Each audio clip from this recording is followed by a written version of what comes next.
ಎಲ್ಲರಿಗೂ ನಮಸ್ಕಾರ. ಶ್ರೀ ಕುಕ್ಕೆ ಸುಬ್ರಹ್ಮಣ್ಯ ಕ್ಷೇತ್ರದಲ್ಲಿ ಸರ್ಪ ಸಂಸ್ಕಾರ, ನಾಗಪ್ರತಿಷ್ಠೆ ಮತ್ತು ಆಶ್ಲೇಷ ಬಲಿ ಪೂಜೆಗಳ ಬಗ್ಗೆ ಸಂಪೂರ್ಣವಾದ ಮಾಹಿತಿಯನ್ನು ತಿಳಿದುಕೊಳ್ಳೋಣ.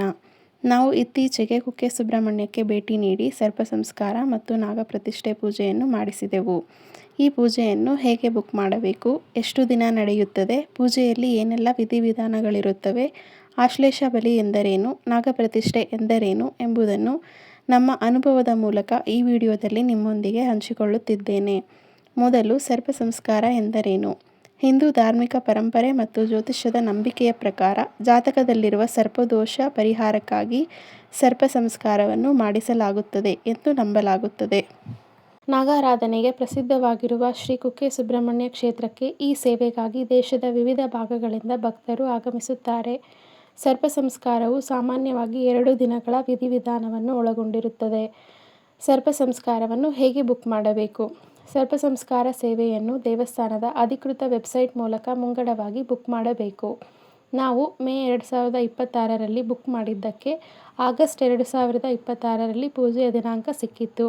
ಹಾಗಾಗಿ ನೀವು ಈ ಪೂಜೆ ಮಾಡಿಸಿಕೊಳ್ಳಲು ಯೋಚಿಸುತ್ತಿದ್ದರೆ 3 ತಿಂಗಳ ಮುಂಚಿತವಾಗಿಯೇ ಯೋಜಿಸಿ ಬುಕ್ ಮಾಡಿಕೊಳ್ಳುವುದು ಒಳ್ಳೆಯದು.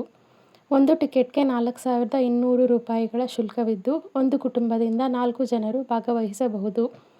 ಸೇವೆಯನ್ನು ಬುಕ್ ಮಾಡಿದಾಗ ದೇವಸ್ಥಾನದ ವತಿಯಿಂದ ವಸತಿ ವ್ಯವಸ್ಥೆಯನ್ನು ಮಾಡಲಾಗುತ್ತದೆ. ಪೂಜೆಯ ಹಿಂದಿನ ದಿನ ದೇವಸ್ಥಾನಕ್ಕೆ ತೆರಳಿ ಸರ್ಪ ಸಂಸ್ಕಾರ ಕೌಂಟರ್ನಲ್ಲಿ ಟಿಕೆಟ್ ತೋರಿಸಿದರೆ ಅವರು ನಮಗೆ ಒಂದು ಟೋಕನ್ ನಂಬರ್ ನೀಡುತ್ತಾರೆ. ಮುಂದಿನ ದಿನ ಸರ್ಪ ಸಂಸ್ಕಾರ ಯಾಗಶಾಲೆಯಲ್ಲಿ ಅದೇ ಟೋಕನ್ ನಂಬರ್ನ ಪ್ರಕಾರ ಕುಳಿತುಕೊಳ್ಳಬೇಕು. ಮೊದಲ ದಿನದ ಸರ್ಪ ಸಂಸ್ಕಾರ. ಸರ್ಪ ಸಂಸ್ಕಾರ ಯಾಗಶಾಲೆಯು ದೇವಸ್ಥಾನದ ಹಿಂಭಾಗದಲ್ಲಿ ಸುಮಾರು 100 ಮೀಟರ್ ದೂರದಲ್ಲಿದೆ. ಮೊದಲ ದಿನದ ಪೂಜೆ ಸಾಮಾನ್ಯವಾಗಿ ಬೆಳಗ್ಗೆ 8 ಗಂಟೆಗೆ ಆರಂಭವಾಗುತ್ತದೆ.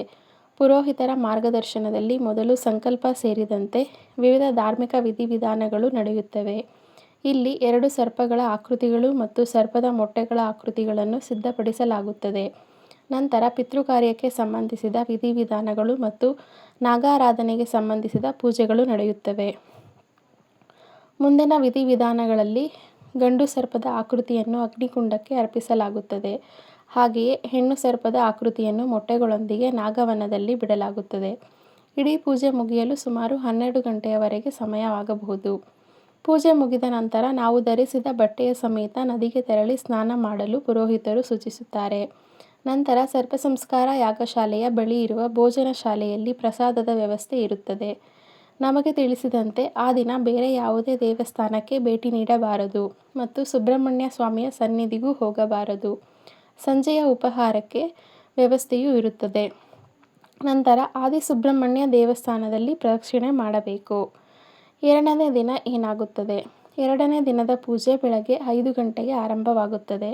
ಹಿಂದಿನ ದಿನ ನಡೆದ ಸರ್ಪ ಸಂಸ್ಕಾರದ ಮುಂದುವರಿದ ಭಾಗವಾಗಿ ಸರ್ಪಗಳಿಗೆ ಎಡೆಯನ್ನು ಇಟ್ಟು ವಿಧಿವಿಧಾನಗಳನ್ನು ನೆರವೇರಿಸಲಾಗುತ್ತದೆ. ಪೂಜೆ ಮುಗಿದ ನಂತರ ಗೋಪೂಜೆ ನಡೆಯುತ್ತದೆ. ಗೋವುಗಳ ಆಶೀರ್ವಾದ ಪಡೆಯುವ ಅವಕಾಶವೂ ಸಿಗುತ್ತದೆ. ನಂತರ 9 ಬಾಲ ಬ್ರಹ್ಮಚಾರಿಗಳು ಆಗಮಿಸುತ್ತಾರೆ. ಅವರಿಗೆ ನಮಸ್ಕರಿಸಿ ಕಾಣಿಕೆಯನ್ನು ನೀಡಬೇಕು. ಇದರೊಂದಿಗೆ ಸರ್ಪ ಸಂಸ್ಕಾರದ ಮುಖ್ಯ ವಿಧಿವಿಧಾನಗಳು ಪೂರ್ಣಗೊಳ್ಳುತ್ತವೆ. ನಂತರ ಉಪಹಾರ ಸೇವಿಸಿ ಕುಕ್ಕೆ ಸುಬ್ರಹ್ಮಣ್ಯ ದೇವಸ್ಥಾನಕ್ಕೆ ತೆರಳಿ ಸ್ವಾಮಿಯ ದರ್ಶನ ಪಡೆಯಬೇಕು. ಅಲ್ಲಿಂದ ನಾವು ಸಂಕಲ್ಪ ಮಂಟಪದ ಬಳಿ ತೆರಳಿ ಆಶ್ಲೇಷ ಬಲಿ ಪೂಜೆಗೆ ಸಂಕಲ್ಪ ಮಾಡಿಸಿಕೊಂಡೆವು. ಹಾಗಾದರೆ ಆಶ್ಲೇಷ ಬಲಿ ಎಂದರೇನು? ಆಶ್ಲೇಷ ಬಲಿ ನಾಗದೇವತೆಗಳಿಗೆ ವಿಶೇಷವಾಗಿ ಸಲ್ಲಿಸುವ ಧಾರ್ಮಿಕ ಪೂಜೆಯಾಗಿದ್ದು, ಆಶ್ಲೇಷ ನಕ್ಷತ್ರಕ್ಕೆ ಸಂಬಂಧಿಸಿದ ಸೇವೆಯಾಗಿದೆ. ನಾಗದೋಷ ನಿವಾರಣೆ ಹಾಗೂ ಕುಟುಂಬದ ಸುಖ, ಶಾಂತಿ ಮತ್ತು ಸಮೃದ್ಧಿಗಾಗಿ ಭಕ್ತರು ಈ ಪೂಜೆಯನ್ನು ಭಕ್ತಿಯಿಂದ ನೆರವೇರಿಸುತ್ತಾರೆ ಎಂದು ನಂಬಲಾಗುತ್ತದೆ. ಪುರೋಹಿತರ ಮಾರ್ಗದರ್ಶನದಲ್ಲಿ ಸಂಕಲ್ಪ, ಹೋಮ ಮತ್ತು ವಿವಿಧ ಪೂಜಾ ವಿಧಿವಿಧಾನಗಳು ನಡೆಯುತ್ತವೆ. ನಂತರ ಪೂರ್ಣಾಹುತಿಯನ್ನು ವೀಕ್ಷಿಸಿ ಪ್ರಸಾದವನ್ನು ಸ್ವೀಕರಿಸಲಾಗುತ್ತದೆ.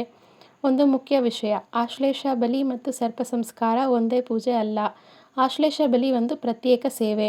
ಇದರ ಟಿಕೆಟ್ ದೇವಸ್ಥಾನದ ಕೌಂಟರ್ನಲ್ಲಿ ಪೂಜೆ ಮಾಡಿಸುವ ದಿನವೇ 500 ರೂಪಾಯಿಗಳನ್ನು ನೀಡಿ ಪಡೆಯಬಹುದು.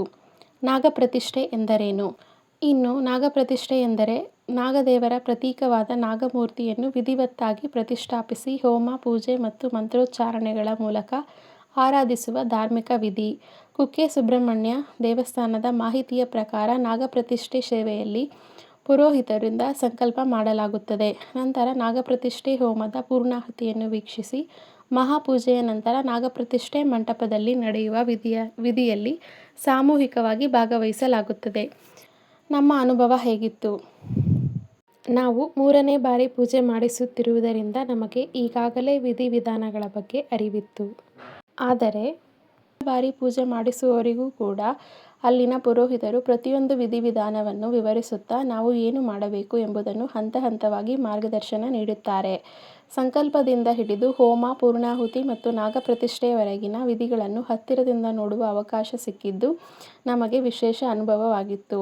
ಮಂತ್ರೋಚ್ಚಾರಣೆಯ ವಾತಾವರಣ, ಪೂಜೆಯ ಶಿಸ್ತು, ದೇವಸ್ಥಾನದ ಸುತ್ತಲಿನ ಹಸಿರು ಪರಿಸರ ಮತ್ತು ಕುಮಾರಧಾರೆಯ ಸಾನ್ನಿಧ್ಯ ಇವೆಲ್ಲವೂ ಸೇರಿ ಮನಸ್ಸಿಗೆ ಒಂದು ರೀತಿಯ ಆಧ್ಯಾತ್ಮಿಕ ಅನುಭವ ನೀಡಿದವು. ಇದು ನಮ್ಮ ಕುಕ್ಕೆ ಸುಬ್ರಹ್ಮಣ್ಯ ಪ್ರವಾಸದ ಒಂದು ವಿಶೇಷ ಅನುಭವ. ಸರ್ಪಸಂಸ್ಕಾರ ಎಂದರೇನು, ನಾಗಪ್ರತಿಷ್ಠೆ ಎಂದರೇನು, ಆಶ್ಲೇಷ ಬಲಿ ಎಂದರೇನು ಮತ್ತು ಈ ಪೂಜೆಗಳು ಹೇಗೆ ನಡೆಯುತ್ತವೆ ಎಂಬುದರ ಬಗ್ಗೆ ನಮಗೆ ತಿಳಿದ ಮಾಹಿತಿಯನ್ನು ಮತ್ತು ನಮ್ಮ ಅನುಭವವನ್ನು ನಿಮ್ಮೊಂದಿಗೆ ಹಂಚಿಕೊಳ್ಳುವ ಪ್ರಯತ್ನ ಮಾಡಿದ್ದೇನೆ. ಈ ಮಾಹಿತಿ ನಿಮಗೆ ಉಪಯುಕ್ತವಾದರೆ ವಿಡಿಯೋವನ್ನು ಲೈಕ್ ಮಾಡಿ, ನಿಮ್ಮ ಕುಟುಂಬದವರು ಮತ್ತು ಸ್ನೇಹಿತರೊಂದಿಗೆ ಶೇರ್ ಮಾಡಿ. ಕುಕ್ಕೆ ಶ್ರೀ ಸುಬ್ರಹ್ಮಣ್ಯ ಸ್ವಾಮಿಯ ಅನುಗ್ರಹ ಎಲ್ಲರ ಮೇಲೆ ಇರಲಿ. ಓಂ ಶ್ರೀ ಸುಬ್ರಹ್ಮಣ್ಯಾಯ ನಮಃ. ಧನ್ಯವಾದಗಳು.